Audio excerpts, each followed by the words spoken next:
پاکستان کی سیاسی جماعت ہے جو صرف سیاسی حقوق کی جدوجہد نہیں کر رہی بلکہ سیاسی حقوق کی جدوجہد کے ساتھ ساتھ عملی طور پر عوام کی بلا امتیاز رنگ و نسل زبان خدمت کر رہی، اور آج بھی کئی مستحق خواتین اور بزرگ ایسے ہیں جو مہاجر نہیں ہیں، لیکن اس کے باوجود انہیں بھی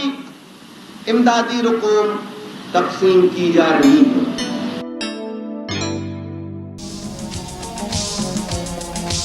پاکستان ہی نہیں بر صغیر کی تاریخ میں آج تک کسی سیاسی جماعت نے اتنی بڑی رقم یکمشت مستحقین میں تقسیم نہیں کی، اور 30 لاکھ روپے کی نقد امداد سماجی خدمت کی تاریخ میں ایک ریکارڈ بن گئی۔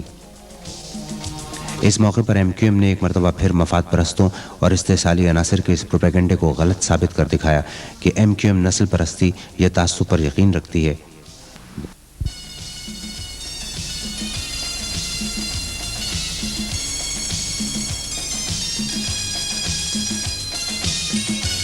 جن مستحق افراد میں نقد امداد تقسیم کی گئی ان میں مہاجروں کے علاوہ پنجابی، پختون، سندھی اور بلوچی، غرض یہ کہ ہر قومیت کے غریب افراد شامل تھے۔